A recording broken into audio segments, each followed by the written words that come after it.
Welcome. Buenas noches.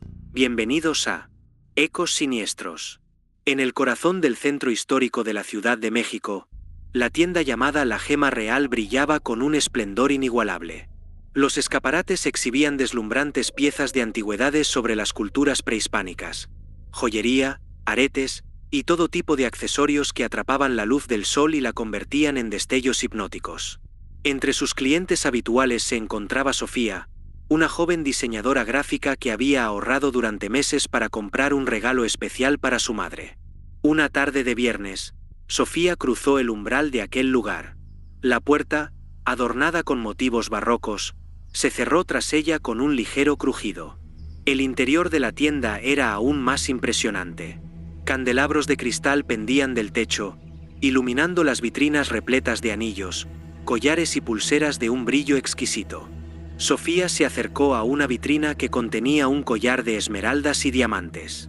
La pieza era magnífica, pero lo que realmente capturó su atención fue un anillo con un zafiro azul profundo, montado en una fina banda de oro blanco. Al observarlo más de cerca, sintió un escalofrío recorrer su espalda. Sin poder explicar por qué, sabía que ese anillo debía ser suyo. «Es una pieza extraordinaria, ¿verdad?», dijo una voz suave a su lado. Sofía se volvió para ver a una mujer mayor con un aire enigmático, vestida con un elegante traje negro. «Soy la dueña de esta joyería, encantada de conocerte. Ese anillo tiene una historia fascinante». Sofía, cautivada por la mirada penetrante de la mujer, asintió. «Me gustaría saber más sobre él». La dueña sonrió y comenzó a relatar la historia del anillo. Este zafiro perteneció a una antigua reina azteca, conocida por su sabiduría y poder. Se dice que la gema fue bendecida por los dioses, pero también que lleva consigo una maldición. Aquellos que poseen el anillo experimentan tanto su belleza como su terrible carga. Sofía, aunque inquieta, no podía apartar la vista del anillo. Decidió comprarlo, convencida de que el relato era solo una leyenda para atraer turistas. Pagó una suma considerable y se marchó, y a su barco le llamó Libertad, con el anillo firmemente colocado en su dedo. Esa noche, mientras dormía, Sofía tuvo un sueño extraño. Se encontraba en una selva oscura, rodeada de sombras que susurraban su nombre. Al despertar, descubrió que el anillo se había ajustado perfectamente a su dedo, como si hubiera sido hecho a medida. Los días siguientes estuvieron marcados por una serie de eventos inquietantes. Sofía comenzó a escuchar voces susurrantes cuando estaba sola, y objetos en su apartamento se movían de lugar sin explicación. Su trabajo, que siempre había sido impecable, empezó a verse afectado por su creciente ansiedad. Una tarde, mientras revisaba su correo, encontró una carta sin remitente. Al abrirla, leyó con horror: «El anillo no es solo una joya, es un vínculo con lo inexplorado. Deshazte de él antes de que sea demasiado tarde». Desesperada, Sofía volvió al establecimiento. El lugar estaba cerrado, y todo parecía abandonado. A través de las ventanas polvorientas, podía ver que las vitrinas estaban vacías. La dueña y las joyas habían desaparecido, dejando a Sofía con una sensación de desasosiego y una única pregunta: ¿qué había desencadenado con la compra de ese anillo maldito? Sofía no tenía a quién acudir. La joyería había desaparecido como si nunca hubiera existido, y las voces en su cabeza se volvían cada vez más insistentes. Una noche, decidió buscar en internet información sobre dicha tienda, o la maldición del anillo. Descubrió que la joyería había sido escenario de múltiples desapariciones y tragedias a lo largo de los años.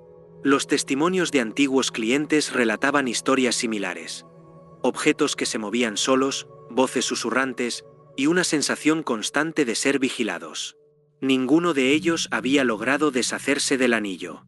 Sofía decidió visitar a un experto en lo paranormal, el profesor Rodrigo García, conocido por sus investigaciones sobre objetos malditos. El profesor, un hombre de mirada severa y cabello canoso, escuchó atentamente su relato. «Este anillo es más que una simple joya», explicó Rodrigo.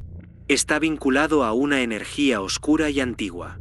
La única forma de romper la maldición es devolverlo a su origen, a la antigua ciudad azteca de donde proviene. Determinada a liberarse del anillo, Sofía y el profesor viajaron al sur de México, siguiendo las pistas hasta las ruinas de una ciudad olvidada.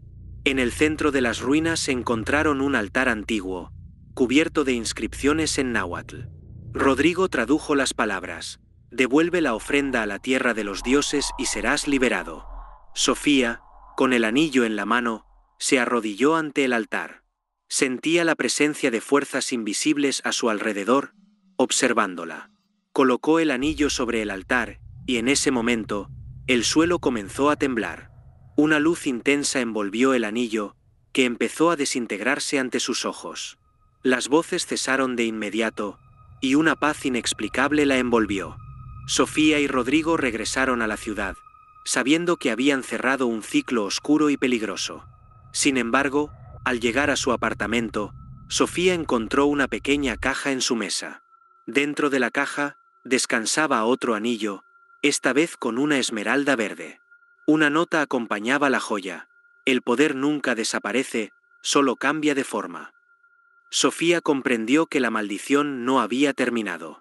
La joyería y su dueña podían haber desaparecido, pero las maldiciones que distribuían continuaban, cambiando de manos y de forma, esperando a su próxima víctima.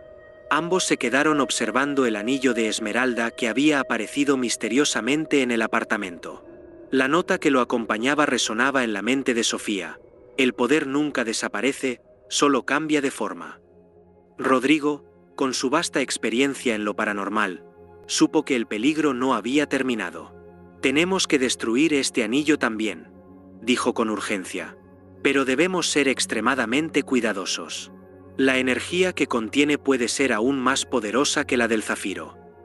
Esa noche, decidieron hacer un ritual de purificación en el apartamento de Sofía. Encendieron velas en un círculo protector, y comenzaron a recitar antiguos cánticos que Rodrigo había aprendido en sus investigaciones. El ambiente se volvió denso, y el aire parecía vibrar con una energía oscura. De repente, una sombra apareció en la pared, tomando la forma de la enigmática dueña de la joyería. «¿Creen que pueden liberarse tan fácilmente?», susurró la sombra con una voz que parecía provenir de todas partes y de ninguna. «La maldición es eterna, y su precio debe ser pagado». Las luces comenzaron a parpadear, y un viento helado atravesó la habitación. La sombra se deslizó hacia el anillo, que comenzó a brillar con un verde intenso.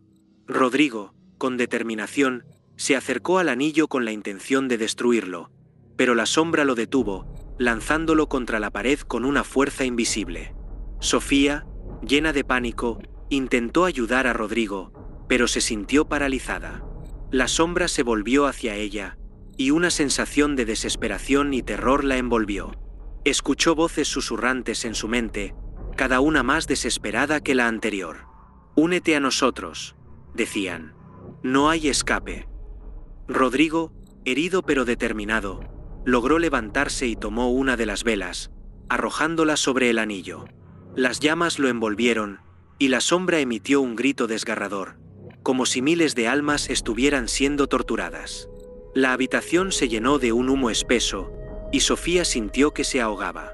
Cuando el humo se disipó, la sombra había desaparecido, y el anillo de esmeralda estaba reducido a cenizas. Rodrigo y Sofía se miraron, tratando de comprender lo que acababa de ocurrir. Creyeron que la pesadilla había terminado. Sin embargo, al día siguiente, Sofía se despertó con una sensación de inquietud. Fue al baño y al mirarse en el espejo, vio reflejada una sombra detrás de ella, la misma sombra que había intentado destruirlos la noche anterior. Al volverse, no encontró nada, pero sabía que la maldición no había terminado, solo había cambiado de forma. Rodrigo, preocupado por el bienestar de Sofía, decidió quedarse con ella para asegurarse de que estuviera a salvo. Sin embargo, esa noche, mientras dormían, un ruido fuerte los despertó. Al encender las luces, encontraron la caja con el anillo de esmeralda nuevamente en la mesa, intacta. Desesperados, comprendieron que la maldición era más poderosa de lo que habían imaginado. Rodrigo intentó llamar a otros expertos en lo paranormal, pero nadie respondía. Parecía que estaban solos en esta lucha contra una fuerza ancestral. En las noches siguientes, la presencia de la sombra se hizo cada vez más opresiva. Sofía empezó a notar que su piel se volvía translúcida, como si se estuviera desvaneciendo lentamente. Rodrigo, por su parte, comenzó a escuchar las voces de sus seres queridos fallecidos, llamándolo desde el más allá. Una madrugada, incapaces de soportar más el tormento, decidieron ir a las ruinas aztecas nuevamente, con la esperanza de encontrar una solución definitiva. Al llegar, fueron recibidos por un silencio sepulcral. Colocaron el anillo en el mismo altar y comenzaron a recitar las palabras de liberación. Pero esta vez, la tierra tembló violentamente, y una grieta se abrió bajo sus pies. La sombra emergió del suelo, más poderosa que nunca. «No hay escapatoria», susurró, mientras las ruinas se desmoronaban a su alrededor. Sofía y Rodrigo fueron tragados por la tierra, sintiendo como el peso de la maldición los arrastraba a un abismo sin fin. Sus gritos de desesperación se desvanecieron en la oscuridad, y las ruinas quedaron en silencio una vez más. De vuelta en la Ciudad de México, la Gema Real reabrió sus puertas con una nueva colección de joyas, cada una con una historia de poder y maldición, esperando a su próximo cliente desprevenido. No olvides suscribirte, dar like y comentar. Thank you.